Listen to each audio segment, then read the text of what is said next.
Hey, what's going on, guys? I got a special guest here. We have Sang Kim. You might remember this name because Sang was on a podcast probably a month or two ago, and we decided to do a new segment that I'm going to have monthly, and it's going to be called Health is Wealth. And you might be asking, Jordan, why are you doing that? Well, because Sang and I are close friends, and I realized that this is information that's not out there. People aren't discussing health. They're saying go in cold plunges, do this, do that. But like, why? Why are people doing these things? And why are we in America? And it's funny because we're in America, Sang's in Canada. So these are two different perspectives. And we're going to talk about the importance of health and why this is where the true wealth comes. Sang's also been a financial advisor for over 25 years. So we'll have some episodes talk about the financials, but this starting episode, we're going to focus on health and Sang, how are you doing today? How do you feel about health as well? And yeah. Well, Jordan, this is a pleasure to do something fun with you, and I love your energy, and this is great. You're 27 and I'm 56, so we've got different perspectives, right? Canada, U.S. I was born in Seoul, South Korea. You were born in New Jersey, right? So this is going to be fun. So I'm looking forward to this topic of health is wealth. I think this is a great foundational issue that we should be talking about at great lengths. 100%. And so when you think about health, because the funny thing is, guys, when I met Sang, it was this mastermind we were a part of, and I remember being at the hotel one morning, and it was actually an event in New Jersey, and we're there, and the only thing they're serving is bagels.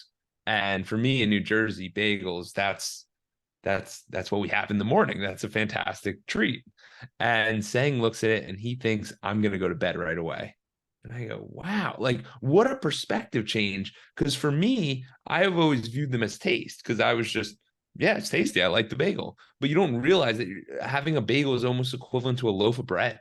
Like it's an incredible amount of bread. And so I ask you, Sang, because if anyone sees you, if you're seeing this on YouTube or the video clips, Sang is one of the most ripped people at 56 years old. He's climbing, he's adventuring, he's all over the place. So, Sang, how do you maintain health, and how long has this been a priority for you? Yeah, I would say that ever since I was a fat little chubby kid growing up in Scarborough, which is the east end of Toronto. It's sort of like the Bronx of Toronto of Canada at the time.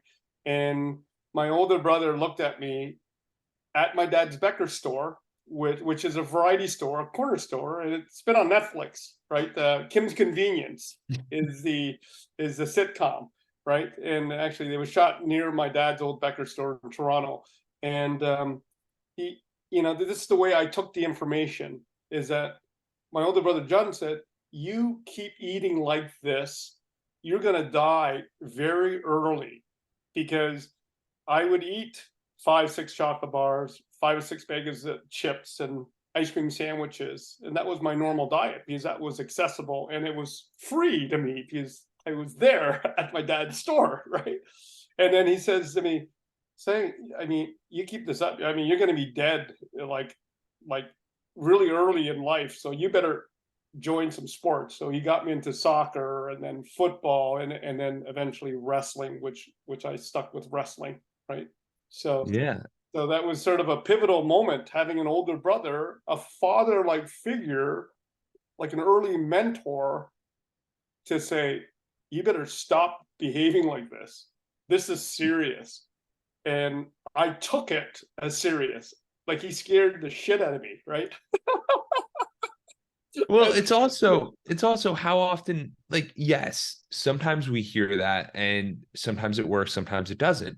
But Yeah. I think the even more important thing is that you changed your environment. So as people, it says the 5 people around is most likely what we're going to be like. So if we can change our environment of, wow, now I'm not in the store and I don't have candy accessible to me every 23 hours a day and I have to run on the soccer field. Okay, I can't get the candy bar.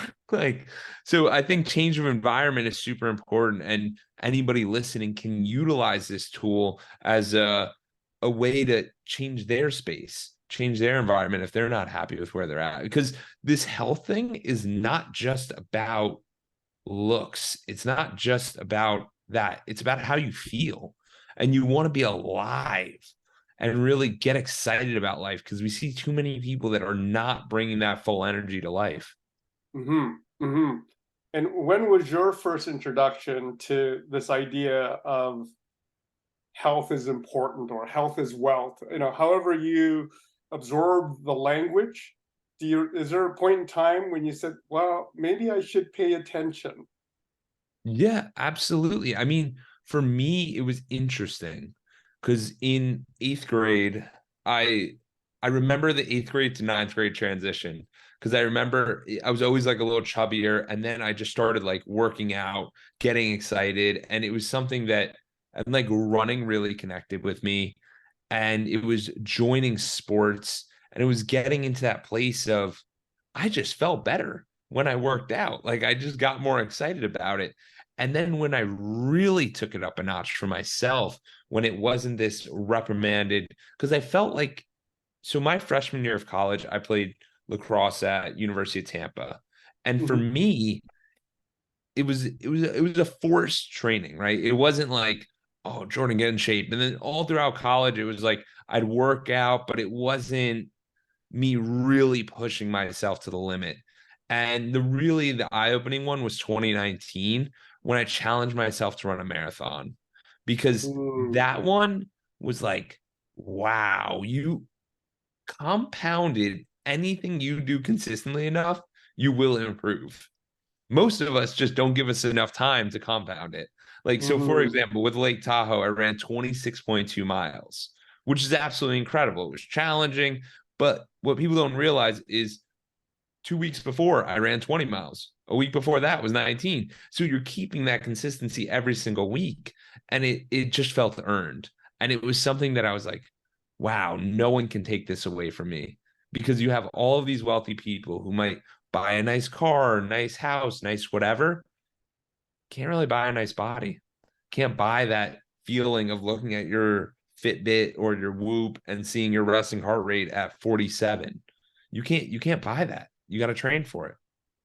yeah, absolutely. And just like any habit, it's the consistency that produces the results, right? And those results, and you think about it, right? These tiny habits accumulated over time. Whether you can just start walking first, and then you walk, run, and then you walk, run, and then you build that up, and before you know it, one step after another, you've run 26.2 miles or 42.2 kilometers, right? And I think it's a great feat. And yeah, and in my before I had kids, yeah, I completed 7 full marathons and Oh, lots of wow. half marathons, lots of 10Ks, lots of shorter races. But it was a friend of mine, Glenn Yanamitsu. He was like an early mentor of mine that recruited me to the University of Western Ontario, and he challenged me after my collegiate wrestling career was done. And he said, "Hey, I don't think you can run a marathon."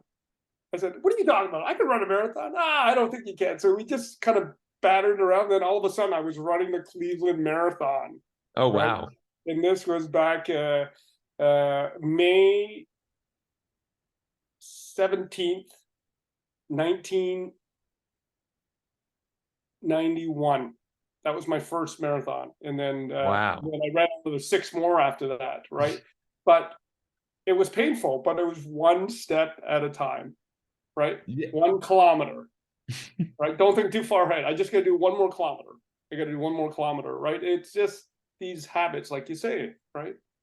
100%. And the coolest thing about the marathon was, for me, was the transition, because it was weird. Like with the marathon, I ran it myself, and I didn't join any running clubs. I didn't join any people, but I would see people around town, and they would be like, I don't know how you ran that far.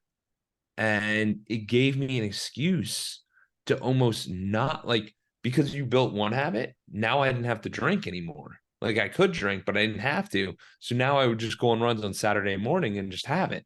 Like, and that's the cool thing because now your whole lifestyle changed. So instead of Friday night, you're out till 3 in the morning. Now you're in bed at 9 and you're up at 3 in the morning going on a long run on Saturday morning. Yeah, that's an interesting point to talk about, right? So I'm curious, what internal dialogue did you have with yourself that Friday night, and you knew that Saturday you had a long run? So when you were faced with that decision to either drink or not, right? Yeah. What did you ask yourself? Well, you start to realize what is more important. Ah, And we okay, start to look at things in this length of, and this during that time, when I think back to it, it's very short term goals versus long term goals. right. So, what is going out with friends? Short term. Even if you're celebrating your birthday, it is short term. It is trying to enjoy yourself in that moment. Yeah. Running the progressive steps so that you're ready to run a marathon, like you run the 14-mile one because you can run more than a mile at a time, but like you're supposed to just go up 1 mile a week. That's what they say. And if you skipped a week, like who are you? You know what I mean? Who is Mm, this? And mm, I always thought I would think less of myself because at that time I'm looking at building confidence. And when Brad mm. Lee came on my podcast, he said confidence is saying something and doing it. And there's nothing more like nothing more proud of yourself that you say, okay, I'm gonna do this today. I'm gonna make this happen. Because there's so Mm, many times where we never hold ourselves accountable. And that yeah, was a habit I didn't like. So I wanted to make myself accountable. that's nice. And I'm curious to know that Friday night, and maybe you're out with buddies, and maybe you have a beer, but maybe you decided, okay, I'm not going to have 5 or 10 tonight. I'll have one. So were you thinking about the pain it would cause you during the run the next day? It, Right. it Oh, literally, so did you ask yourself, maybe, is it worth it to have more than one beer or drink excessively? I'm so just wondering what you were saying to yourself, because I think there's a nugget there.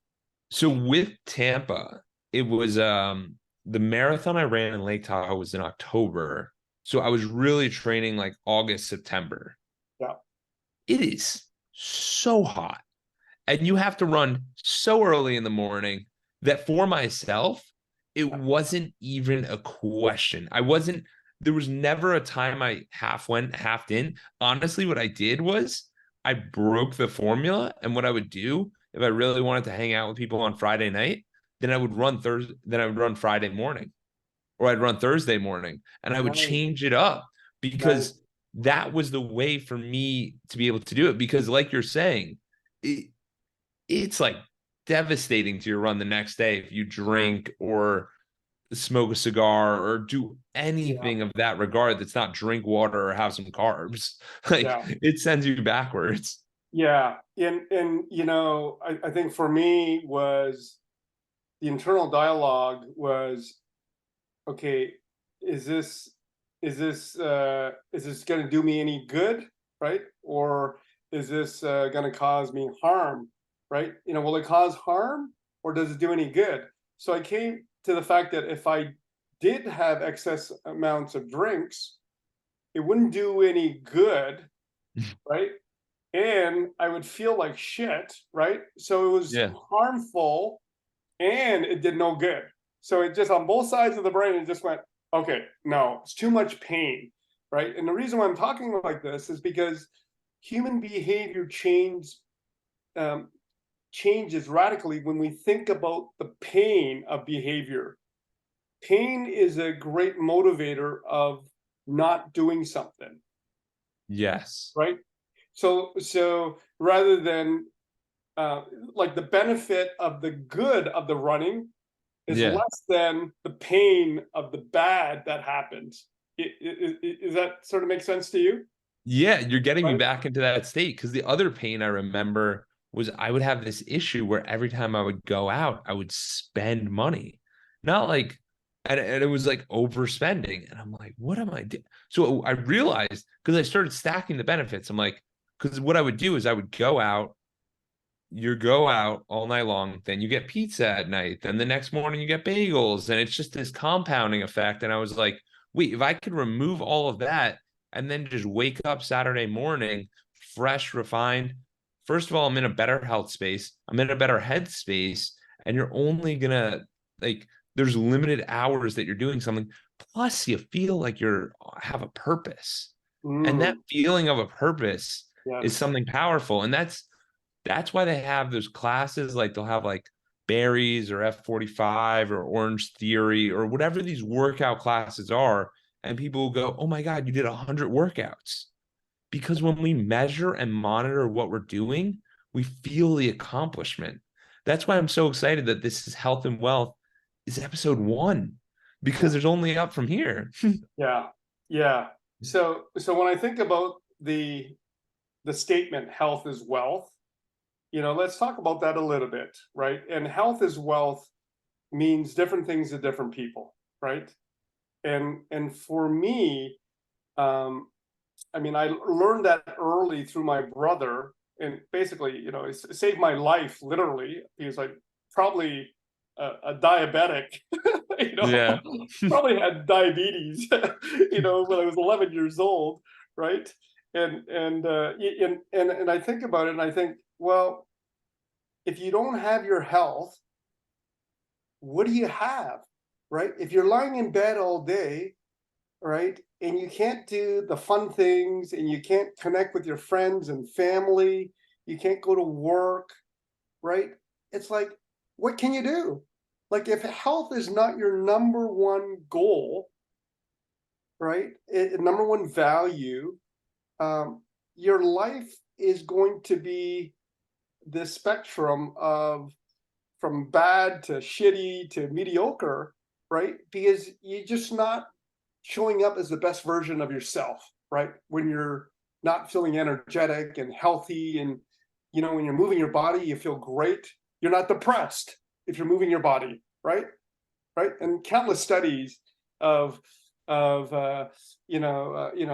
depression, anxiety, depression type of meds versus exercise, and exercise on its own outperforms any of the antidepressants as a whole, right? There's many clinical studies showing that, right? And I think that's even a fascinating thing in its own capacity because most people don't. In the US, we've gotten so dependent on these things like, oh, I have a problem, take this. I have another problem, take this. And it's not, we can solve most things with sunlight, exercise, physical activity, deep relationships. These are a lot of the problem solvers. And like for me, like with Edwards Consulting, the 5 pillars are mental health, physical health, community service, philanthropy, spirituality, and relationships. I bring those 5 up because if we're not properly set straight, then we're not going to operate and we're not going to show up great. So, like he's done it all. He was a teacher, financial advisor, sold a business in the healthcare space. And he's still saying health is wealth. And I'm in my 20s, and most people in their 20s are like, oh, screw the health. Like, you have a great metabolism, you don't have the habits. And that's what's missed. Most people think that they're going to solve the issue on their own. But in reality, you have to develop these habits. Saying, when you say health is a habit, and what would you say your top habit is?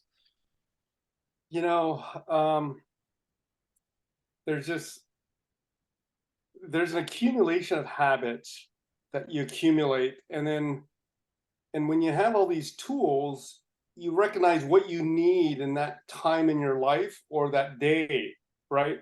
But if you don't have the tools, it's hard to recognize what you need, right?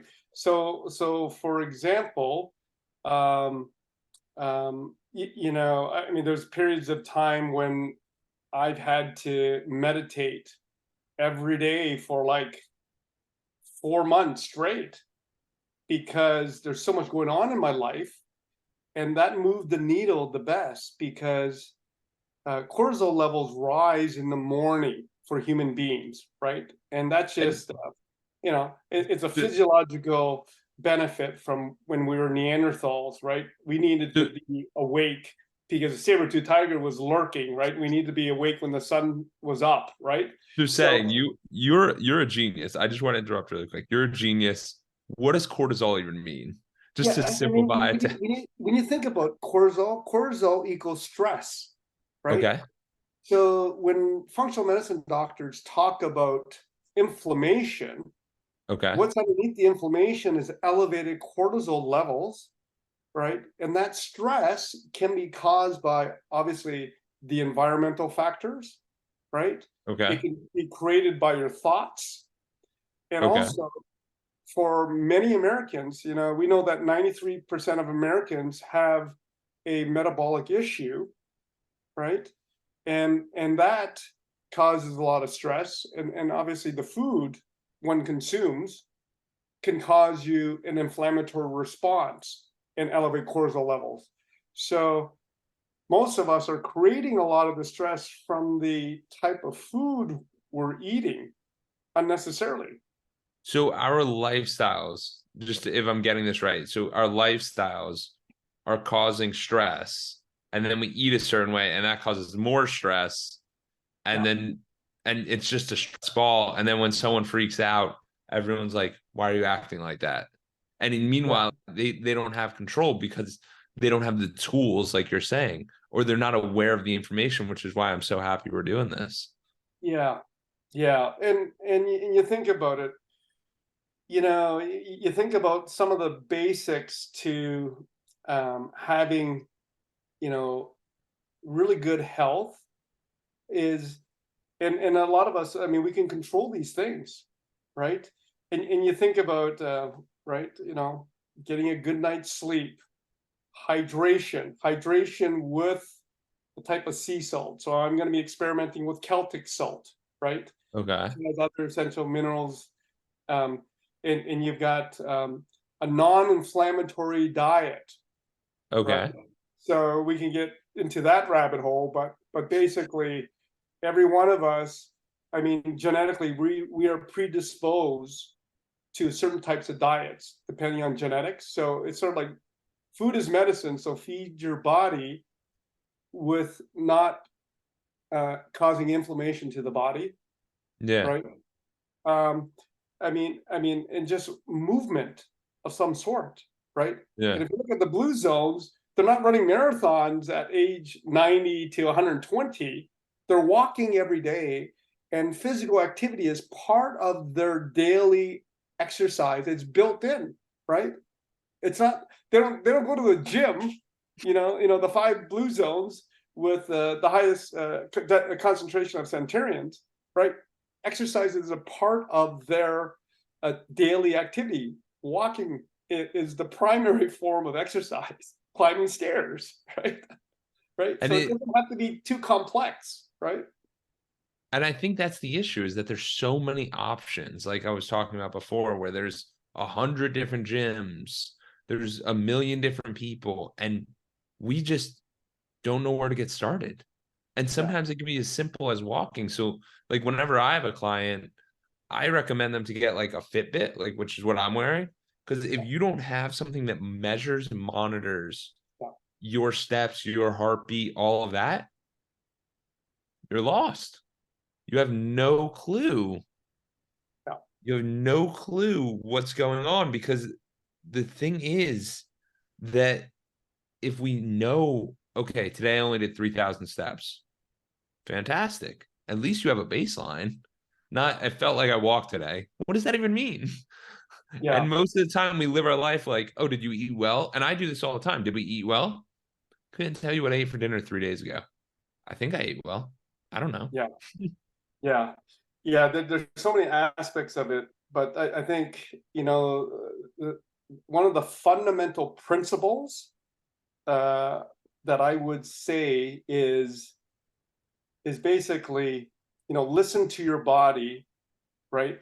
Like, when you eat something and you don't feel right, Yeah. you know something's wrong, and you're probably creating inflammation, right? Okay. And right, so really, you end up, when you're really sensing your own body, you're your own best doctor, per se, right? Yeah. If you really listen to your body, like if you have dairy and you have diarrhea, well, guess what? You're probably lactose intolerant. Your body's reacting to it, right? Pretty If you obvious giveaway. right, if you eat a lot of gluten and bread, right? But if you eat bread from Italy, it doesn't affect you the same. It's not this process. The gluten is actually dwindled right down, right? Yeah. So I'm really sensitive to carbs, right? And I know that. So I'm feeding my body what it needs, so it doesn't cause inflammation. Life's tough enough, right?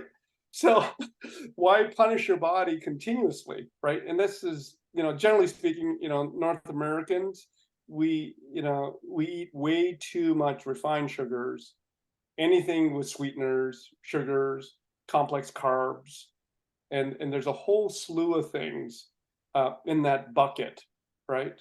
Yeah. Eating out of a box with all the chemicals, right? There's some fundamental things, just eating whole foods. And for most of us, gluten is really hard on the gut, right? Yeah. It's a powerful protein, right? So And saying for you, when did this nutrition become such a high priority in your life, and how'd you go about it? Because I feel like as I feel right now, it's like, where do I even get started? Like, do we just stop eating everything? Like, do we not go out? How did you even get started with this? I think that would be valuable. yeah, I was studying with Bill Backrack in values-based financial planning out of San Diego, and a lot of good things happen in California, right? So I started to do yoga, right? Yoga, and I experienced a world-class functional medicine doctor out of San Diego, Dr. Charles Moss, right? And he created the book, The Elimination Diet, right?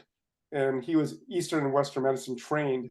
So, and I think it stemmed from something wasn't right. So back to the pain. So I had enough discomfort and pain to say, I got to look into this. My gut doesn't feel good, Yeah. right? And the first thing he got me to do is an elimination diet. Got rid of, like, I wasn't perfect, but most of the gluten, most of the dairy, right? I mean, those two are highly inflammatory for a lot of people. Yeah. Not for everybody, but for a lot of people, you eliminate those two things and you feel way better, right? Yeah. You know, you know, and as you get older, you're more sensitive, right, Yeah. to inflammation, right? You don't Yeah. recover as fast, so you have to be even more aware and listen to your body, right? So 100%. January 2010, that's when it started, like to another level, right? Oh, really? Yeah. And what so it was the elimination diet, and then what exactly is the elimination diet? It's like you eat something and you're like, I don't like this, or I do like this. How does that work? Yeah. So basically, the principle is, for example, I was getting headaches, like these Okay. low migraine headaches, right? So, so with the elimination diet type of thing is, okay, let's remove caffeine and let's Okay. see if that is causing the headaches. So, so I removed caffeine for a month, and I made sure I was well hydrated, because if you're not hydrated, it can cause a headache, Yeah. right? So, you want to make sure you're hydrated. And I removed the caffeine, and all of a sudden it was gone, right? Oh, And then wow. I reintroduced caffeine again, and then but I started using organic coffee, and the organic coffee worked out really well for me. I wasn't getting that low migraine headache anymore, right? So Okay. you eliminate one thing and test it on your body, right? And that has worked, because the way coffee is processed, my understanding is that most coffee has mold in it just from the Oh, process of picking the beans. The beans get wet, they dry it out, it gets wet, they dry it out, and this back and forth. And these, tiny, tiny bits of mold are grown within the processing of regular coffee, right? Yeah. So it's causing, mold is a big issue that hasn't really been addressed a whole lot. It's sort of under the radar, right? Right. Absolutely. So there's mold in coffee, and now I'm feeling a lot better. Like for the most part, I use organic coffee, to the best, And and I can sort of sense it, right? and that's fascinating because it could literally be that for anyone. Like some people Yeah, utilize alcohol. Sometimes they're like, when I don't yeah, drink for a month, I yeah, feel a lot better. And it's these little things of working up 1, 2, 5, 10% until you look at yourself and you're like, I am 200% better than I was before. And it's not yeah. any one thing, it's just the Yeah. addition of all these subsets. Yes, yes, absolutely. And like yourself, I mean, I use the oral ring to test some of the biometrics, the Whoop band, and I'm off of them right now, giving myself a break from measuring too much because you can go overboard too. It can, A hundred percent. so I've measured it for numbers of years, like 4 years. So I'm on a little break now, and I'll get back to it probably soon again, right? But it's interesting when I was measuring sleep with the Whoop, just one drink, my sleep performance was down minimum of 20% less REM sleep and deep sleep. One I drink. so I don't have the Whoop, but I have a buddy and like a client of mine who has it, and he literally said the same exact thing. And people don't, and then you start looking it up, and there is an impact from having one drink. So it would honestly make more sense to have no drink or many drinks than the singular one drink because it does knock you off a little bit. Yeah, and and I was listening to a podcast, a clip, and it sounds like I can't verify this, but it sounds like the UK will be putting a warning logo on all alcoholic drinks, stating that alcohol is linked to cancer. Oh, Right. wow. So that is happening, right? I don't know when it's going to start, but I think it's next year that in the UK, and it makes a lot of sense, right? The other big thing, absolutely. Because I mean, the thing is that we don't realize is that when something's legal, we tend to just, what I realize is most of the stuff we do, whether it's us right now on this podcast, right? We're looking to do something for a feeling. When you drink, you do something for a feeling. When you smoke a cigarette, you do something for a feeling, a cigar, feeling. Everything is a state change. So the whole idea here, and if you could take anything away from this one episode, audience, I think it would be that you want to have positive state changes. You want to have things that change your state in a positive manner. Like yesterday, I ran 6 miles in the morning. I felt great. That was my positive state change. That was Yeah. me drinking the night before. Like that was my way of changing state. Or it's you watch a movie, state change. You get screwed in a business deal, state change. You break up with someone, state change. So there's all positive and negative ones. But if you're in control of what they are, it's a much better situation. Also, if you could stack the state changes as things that are good for you, Yeah. come on, come on. Yeah, yeah, absolutely. And we talk about health. We've been talking about physical health, some physiological changes, diet, and um, but we haven't talked about mental health. So when I view health as wealth, I'm looking at physical health, mental health, spiritual health, and there's lots of different forms of it, right? And it's about mind, body, and soul for me. When I think about health as wealth, it's just not the physical health, but like you say, changing your state is one of the best ways to clear the cobwebs, to cure depression, to get you thinking more positively, right? And then you stack that with your focus on what's great and not what's missing, and not I'm a failure, right? Because it's so easy to do that, right? So changing your physiology, change your focus, right? And then also change the meaning of things, right? Our brains are meaning creating machines, right?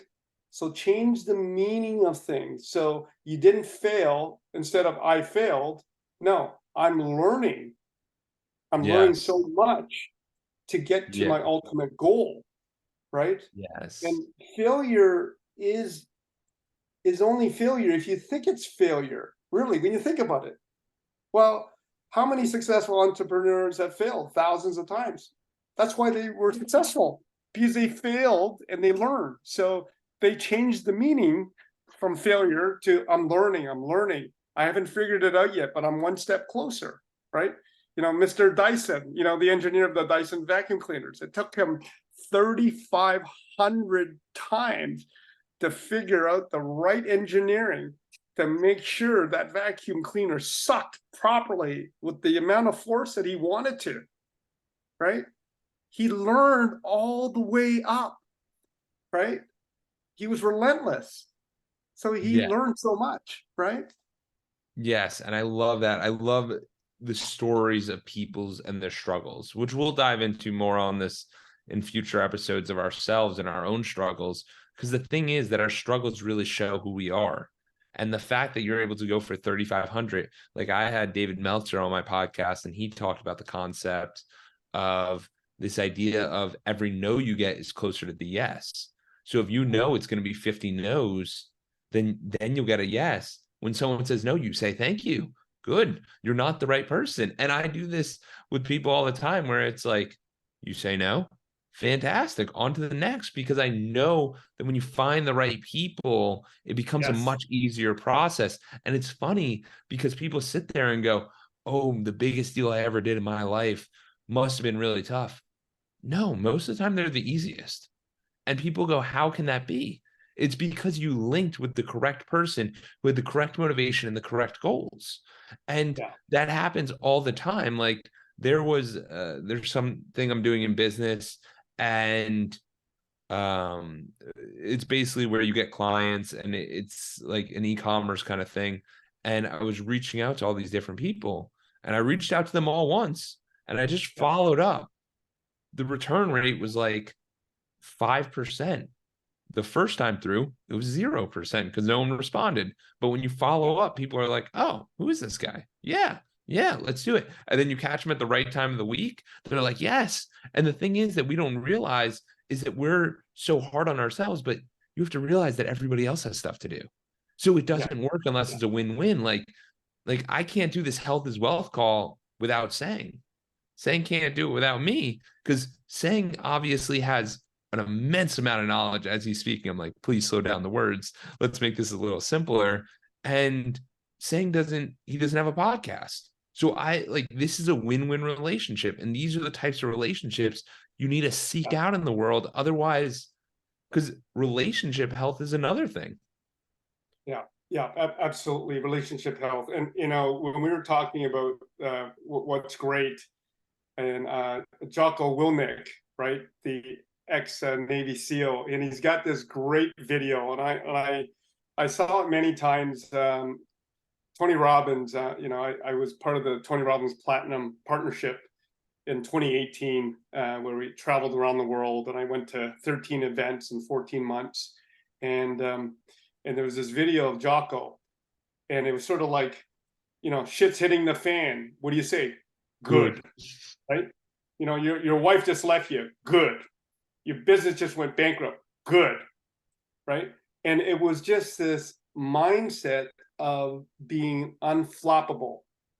It doesn't matter what happens in the external world, you'll figure this shit out, because that's not you. You control who you are and how you react. So everything is good. Doesn't matter. You'll get it solved for. you will fix the problem. You'll get to the root of it. You'll deal with it. So it really is a reminder of being in the Zen zone, whether you're winning or you're losing or you're learning, everything is good, right? And You know what I mean? yeah, It's a great message, and I love Jocko, right? Jocko's just like freaking amazing, right? it was my the first year out of college, I was living with this kid, Ben Bloom, shout out. And Ben literally did that same concept to the point where I was doing it. And he's like, Yeah, oh, you failed the class? Good. Like you did this? Good. And it's this whole concept because when you get like it's funny at first and we're all smiling and we're like, yes, but when it becomes your default, where someone goes, oh, didn't get that client? Good. Like this happened to you? Good. But then it's also on the other side, oh, you got 10 new clients. Good. Like it's the same good. You're not running up highs and low, going down real yeah, low. It's always this yeah, neutral, and people don't realize that, but they think he's only talking about the negative, but he's really talking about everything. Because if we always yeah, look at life as good, that changes our perspective. And that's why, like each night for dinner, when I sit down, I used to do what are you grateful for to start the conversation. Sometimes I yes, still do that. But the other one I use is what's a win that you have this week or today? yes, And yes, sometimes people are like, I don't have a win. I go, you got to win. Give me something. Sometimes they're like, I woke up and I'm having dinner with you. Fantastic. That's a win. Whatever you want the win to absolutely, be. And absolutely, that sets up a great conversation for if you're looking for a deeper conversation, because this whole TV dinner thing is not good for deep relationships. If we're going to talk about some relationship health, it doesn't help when you're sitting there watching television and you like yeah, spilled a little bit and they're like, why are you spilling? And it's like, don't do that. You yeah, have to sit at a table, no phones, be present. Yeah. yeah, yeah. This sort of reminds me of when, um, when I was married, my ex-wife would say, can you make the bed? Right? I was always in this rush to get to work and get going, and you know, and I rarely made the bed, right? And until I got to, and we've all seen this video online, and it's I forget his name, the admiral of the U.S. Navy, and he talks about, you know, why you should make your bed in the morning. And I never connected the two pieces, Yeah. but my interpretation was you make your bed because it's your first win of the day, right? It's your first win of the day. You did something, like it might seem like a small act, but you send this intention that you are going to do something and you follow through and you make your bed every day, no matter what.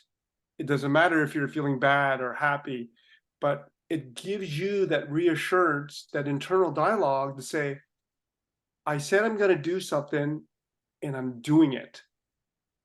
And that is so important, so that at the end of the day, you can look at the fact that you can do the little things as well as the big things, but those little things add up, Yeah. right? Right? It's a little goal, but that actually changed my perspective on making my bed, and it did affect other parts of my life to follow through. And you are your word, right? We only have our word, And right? that's why prior to this call, like my fiance Madison made a protein shake, and I was like, I'll clean it up. So it was left in the sink, and I'm like, if I come on this call and I don't clean it beforehand, she'll clean it herself. But I said I'll Yeah, clean it, so I went to go clean it. And it's not the little things or the big things. It's just us realizing that whatever we say we're gonna do, we have to do. And that's why I love that saying how you had a perspective change and you share that, because I hope someone in the audience wakes up and has a perspective change where it's like, oh, I never thought about it that way. I never thought how this could, because you don't ask it. You probably think, oh, this is a nagging thing. This is something that they yeah, want me to do. This is an annoying thing. Not, this is an empowering thing. This is a breakthrough thing. So if you go to something yeah, you don't like the activity, it can be, how can this be empowering for me? That's a yeah, good question you could ask yourself. yeah, yeah, absolutely. I mean, with the coaxing from my business partner, Neil Burness. He took the landmark form course many moons ago and really encouraged me to take the intro course. And I took it, and it was so powerful. But one of the things I learned was, you are what you say you are, right? And if you are your word, right? And at the end of the day, that's all you got. If you say you're going to do something, right, you do it, right? And it is very soulful when you complete that for yourself, never mind for the others, but for yourself, right? It's very empowering, right? Yeah, and you bring up a good point, because a lot of people want to always rely on others. They want to have others teach them. They want to have others help them. And the worst thing someone can do is have others make them happy. Because the truth is, you have to make yourself happy, and you have to wake up. And the reason we're doing this call today, this Health is Wealth, episode 1, is because I want this to be the episode you listen to where you're like, oh no, I have to change my life. I have to change my perspective. And by listening to us, you're part of the circle. You know what I mean? These are the 5 people you're listening to. These are the 5 people you're thinking about. And people don't realize that you can get that not from, you don't need friends. You don't need colleagues. You can have the internet now, where I was listening to different people speaking throughout the Yeah, day, and cool, now they're part of my circle. You don't realize yeah, that there's virtual mentors out there. There's people out there yeah. that are always helping. Absolutely. And This it's sort of free. reminds It's me. free. Yeah, and it's free. Yeah, YouTube is amazing. Um, and I went through this period of time, and it was so weird. I I didn't know why I could not eat salads, like loose, vegetables, lettuce, from a bag, organic, and you put it on your plate. And I would go buy these salads, and I didn't know why. And I was always throwing them out, right? I'm thinking, why am I buying these salads? Well, I know it's healthy. I need my fiber, eat the salad first type of thing, right? And then Yeah. your fat, protein, and then save your carbs last so that you don't get a sugar spike, right? So Okay. so back to the lettuce, I'm thinking, okay, so I had I had meditated on it. So I did one of these Joe Dispenza meditations or one of these other meditations, and I just asked myself, what's up with these salads? Why can't I eat it, right? And why am I throwing them out? And so I just asked myself questions in this meditative state, right? So I came out of it, and I went, oh shit, I think that eating a salad is girly. I think the meaning I attached to eating a salad was not positive, you know? Yeah. So it took me few hours of these incantations that I learned from Tony Robbins. And so I had to reframe my way of thinking, and I would reframe it to something like, oh yeah, salads empower me and clean my gut and slow the insulin spike, and it makes me feel great, and is a part of a healthy diet. So I'd go through this sort of rant, right, to actually reframe this idea that eating a salad is girly or feminine, right? Because I'm a wrestler, right? I don't think that, right? But it's Yeah. so strange. And then I had to do this incantation for a while, and then I was able to eat these salads. But it wasn't until I slowed down and I reflected and then went into, I go into a meditation and think about it, right? Yeah. And your soul knows the answer. You just have to Yeah. ask it. It's And you all gotta it's ask all the there right, within you us. got you gotta right, you gotta ask the right question. Ask So the right question. so saying, as we're winding down the first episode, what action step or what tip do you want to leave with the audience that they can take away that they should apply to their life, where you think it would make a big difference for them? It could be a very little thing that would make a big difference. We've had a ton of tidbits throughout the episode, but what do you Yeah. think would be the best? Yeah. I always go back to Tony's triad, right? When we're stuck on something like our health, right? That triad, change your state, right? Go for a walk. Don't make a decision when you're in a low energy state, right? Go for a walk, exercise, right? So that's changing your state through exercise, right? And then Yeah. watch where your focus is, right? What are you focused in on, right? Yeah. And then the language you use. So there's that triad, right? So what I find is that when I go back to the triad, I can solve for where I'm stuck quite often, right? And most Yeah. of the time, I've got to change my state, go for a Yeah. walk, think about it. And we all have done this before. Just do it consciously, right? So think about that triad. That's where it's a good foundational piece to use when you get stuck on anything. I love it. And to just add a little additional part to state change. A state change, when I think about it, is like, say, remember when you were younger and you were getting ready for a sporting event and you just started jumping up and down, getting pumped up, and you're in this high energy state? That's how you want to go through life. So everyone's got their own state change, but you want to be in a great state when you're like, should I do this? Should I do this? Should I not do this? Should I, like, whatever it is, you want to be in a great state, not like, I don't know how I feel today. There's a difference when you're like Exactly. that versus I don't know how I feel. Of course, you're going to say no. You're going to be bogged down by the world. And people are like, it's like, come on, man, wake up, wake up. You got this. But Yeah, absolutely. Yeah. Great. Yeah. Great discernment there. Yeah. absolutely. Saying this has been incredible. I'm so excited for episode 2 to come. And I think we provided a lot of value. We covered a lot of different areas. And if anyone has any interest, shoot me an email at jordan@edwards.consulting. And I'd love to hear your thoughts. Leave a comment on the podcast, learn what you enjoy more, and we can kind of cater to that. But yeah, in the other episodes, we're going to talk about mental health, physical health, financial health, spiritual health, relationship health, all the different types of health, because health is wealth. Thank you, Sang. I can't wait for episode number 2. Yes. I can't wait till episode number 2. That was fun.